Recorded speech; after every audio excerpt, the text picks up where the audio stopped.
Ihr Zorn stieß gewaltigen Kampfschrei aus. Krieg, schrien sie. Ares, Rache. Wie ein Geierpaar schreit, das in wildem Schmerz um die Jungen hoch über dem leeren Horst mit rudernden Schwingen seine Kreise zieht und klagt um den Verlust seiner Brut. Hoch oben am Gipfel hört ein Apollon, ein Pan, ein Zeus das schrille Jammergeschrei der Mitbewohner des Himmels und schickt dem Frevler die rächende, spätstrafende Erinnys. Wir aber vom Heer damals zurückgelassen, ruhmlos, altes Fleisch, blieben hier. Schwach, wie Kinder. Auf Stöcke gestützt. Heranwachsende Kinder sind ja wie Greise. Beide haben im Krieg keinen Platz.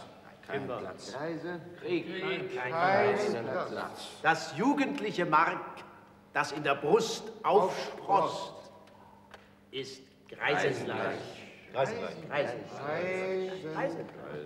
Wem das Laub des Lebens altert, Verwelkt. der geht Dreibeinigen Gang. Dreibeinigen Gang. Nicht tüchtiger als ein Kind. Nicht tüchtig. als ein Kind. Ein Tag umwandelndes Traumbild. Traumbild. Ein Tag umwandelndes Traumbild.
Quant à moi, si on sait tout, je dis tout.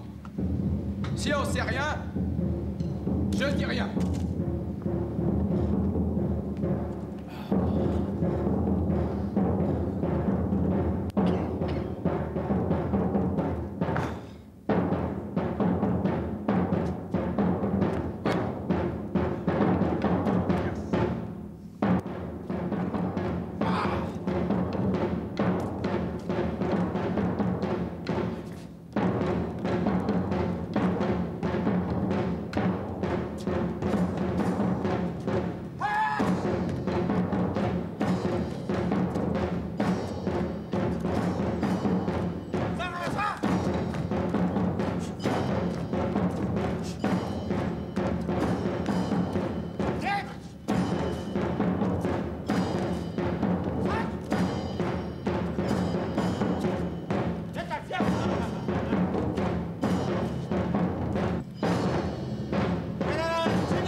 Voilà 10 ans maintenant que le grand adversaire de Priam, la puissante alliance des Atrides, dotée par Dyaeus d'un double trône et d'un double sceptre en la personne d'Agamemnon et du roi Ménélas, voilà 10 ans qu'elle a levé et emmené bien loin d'ici la flotte des Argiens et ses 1000 navires pour une expédition protectrice de leurs droits.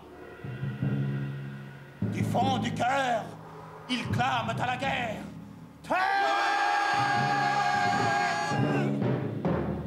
Tout comme font les vautours, éperdus de douleur pour leur couvée, lorsqu'ils tournoient là-haut au-dessus de leur nid.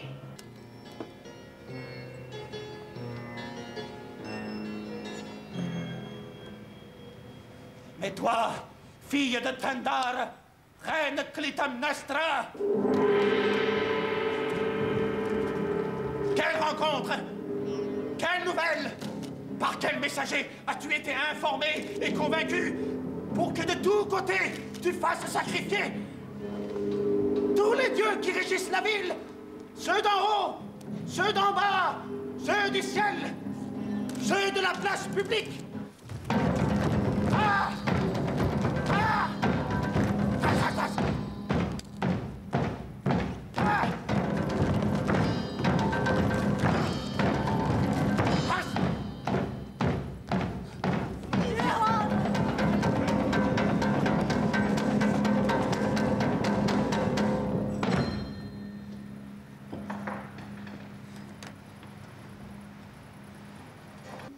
Pour terminer la bonne route humaine, j'ai encore le pouvoir de chanter. Car grâce à un dieu, ma vie et moi vivons ensemble depuis longtemps. Et elle me souffle la persuasion, force guerrière de mes mots, pour évoquer comment le commandement de la force achéenne fut lancé. Et d'une même voix, pleure, dis les pleurs, mais que le bien triomphe. Aïe!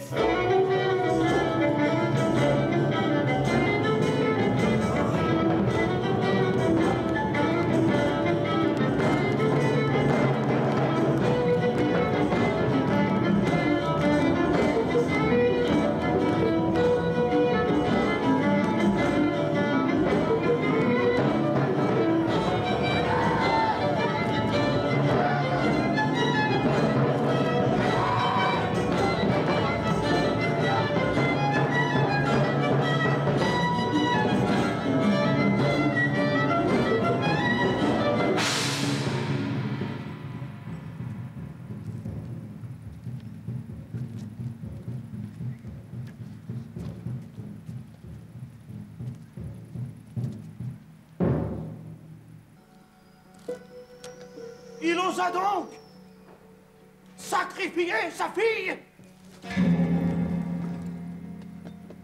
pour mener une guerre causée par une femme et satisfaire au rite préliminaire à la navigation.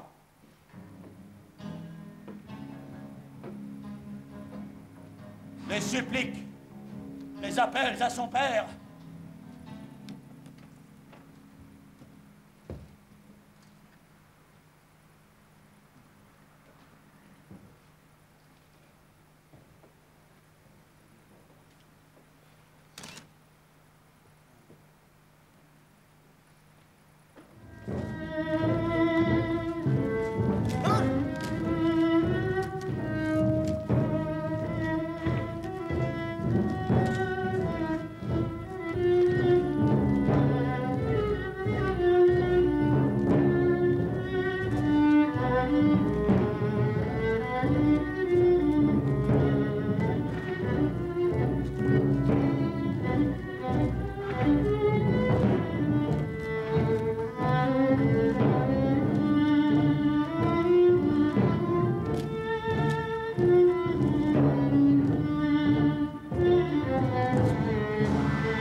Clytemnestra, je viens respectant ton pouvoir, car il est juste d'honorer l'épouse du souverain quand elle désert le trône masculin.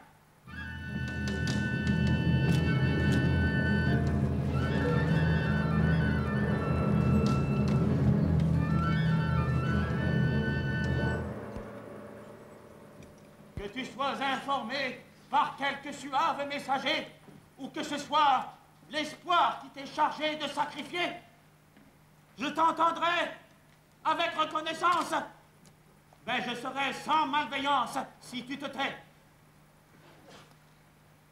Comme dit le proverbe, en digne fille de la nuit bienveillante, puisse cette aube être ce suave messager. Attends une joie, plus grande encore que l'espoir que tu as, car les Argiens ont pris la ville de Priam. Mais quand la ville a-t-elle été détruite?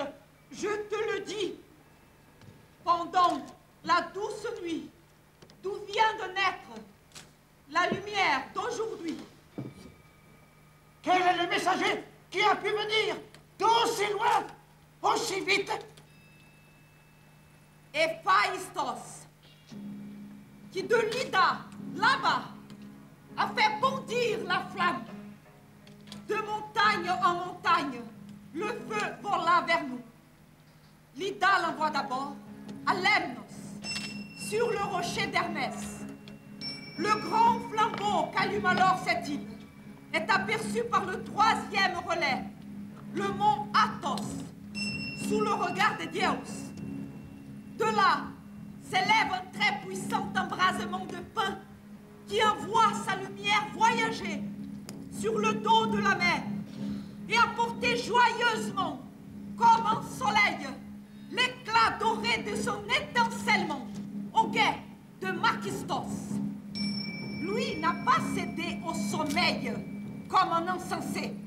Sans tarder, la lueur de son signal part au loin, vers l'Eurype, agité de courant, vers Aulis.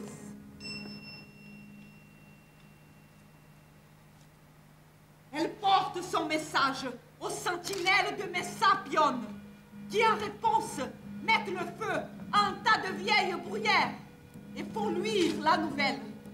Toujours vive et sans pâlir, radieuse comme la lune, la lumière s'élance par-dessus le marais aux Gorgones et arrive sur le mont Égyptlancte.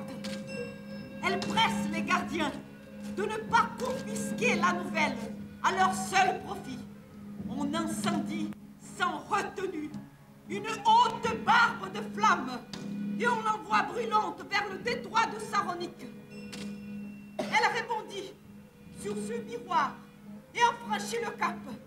Elle s'élance et arrive sur les hauteurs de l'Arachné, observatoire proche de notre ville, d'où elle s'élance encore sur ce toit des Atrides. Cette lumière, directe descendante du feu de Lydda,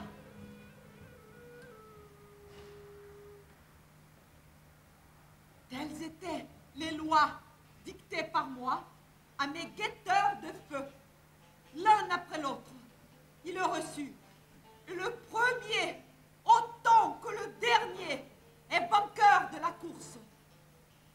Voilà la preuve irréfutable.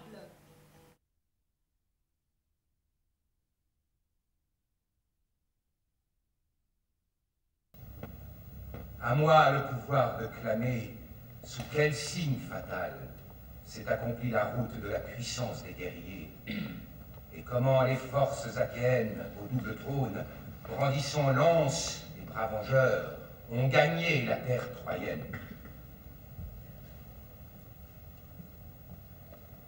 Deux aigles avaient pris leur envol pour les rois de la flotte, l'un noir et l'autre au dos blanc, apparaissant près du palais, en un lieu bien visible à tous, dévorant la portée d'une hase féconde, privé de son ultime course. Calchas, le devin de l'armée, dès qu'il vit leur vouloir égal, des belliqueux Atrides a reconnu le couple dévoreur de lièvres et dirigeant l'expédition. Et c'est ainsi qu'il interpréta le prodige. le temps viendra où notre flotte prendra la cité de Priam comme un gibier, où derrière ses remparts, toute l'abondante richesse de son peuple sera livrée par le destin à la violence du pillage. Mais prenez garde que des dieux ne survienne une ombre jalouse qui portera le premier coup sur le frein qui doit brider Troie, puisque pour la pure Artémis, ô Dieu est le festin des aigus. Voilà donc le verdict que le devin Calchas a rendu sur ces sites. Favorable, mais funestes apparitions.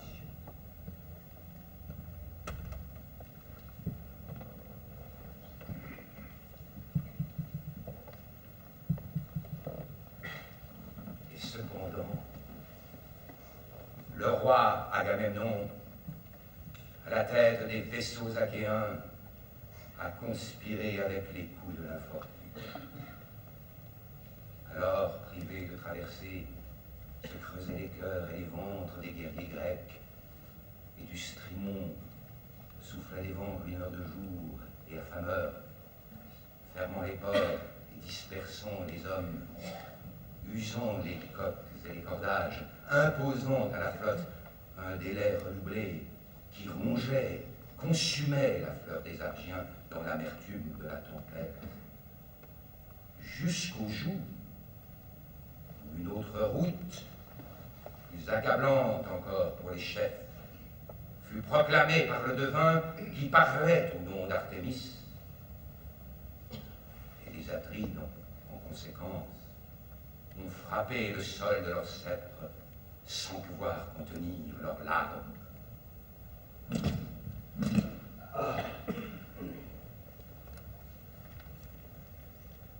Enfin, Agamemnon prit la parole. Lourd est le sort de qui désobéit à la déesse, mais lourd est mon sort si je dois immoler Iphigénie, le trésor consacré de ma demeure, tirant de ma fille égorgée un sanglant ruisseau de souillure sur les mains de son propre père auprès de l'autel. Quel choix m'évite le malheur. Pourrais-je déserter la flotte, un traître à mes alliances? Si le vent tombe, avec le sacrifice, grâce au sang répandu de la Vierge, alors le désir furieux de cet acte, jusqu'au-delà de la fureur, sera permis. Et puisse-t-il tourner à bien? Or, à peine s'est-il couvert du joug de la nécessité que dans sa pensée s'est levé le vent du crime. Impur, impie. Et c'est alors qu'à tout oser, sa pensée se résout enfin, car l'audace chez les mortels a pour atroce conseillère de malheur la démence à la source de nos tourments. Et c'est ainsi qu'il alla jusqu'à sacrifier sa propre fille afin d'ouvrir la route à ses vaisseaux. Ses supplications, ses appels à son père n'ont pas compté, ni sa jeunesse virginale face aux arbitres amis du combat. D'un signe au serviteur, la prière achevée, son père l'a fait porter comme une chaîne sur l'autel, couverte de ses voiles, se tordant de toutes ses forces vers la terre dont elle est soulevée, et sur la proue si adorable de sa bouche. Il a fait poser un haillon pour étouffer tout cri maudissant sa maison. Mais lorsque sur le sol se répandait sa robe de safran, chacun des sacrificateurs se vit percé par son regard, dardant des flèches de pitié. Elle était pareille à un tableau qui voudrait tant parler. Elle, qui tant de fois devant les belles tables des banquets paternels avait chanté. Elle, dont la voix pure devienne, pour faire honneur à son bien-aimé père, célébrait l'hymne propice avec amour.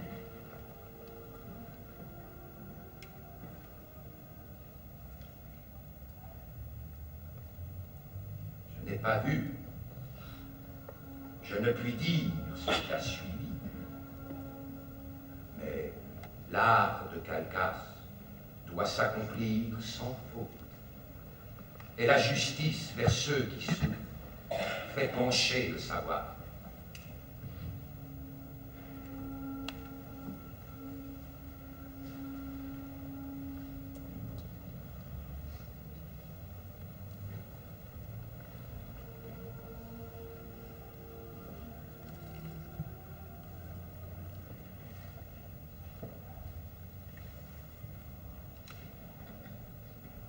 Ce qui doit advenir, tu l'entendras peut-être quand ce sera venu, et là-dessus puisse le reste s'accomplir au mieux.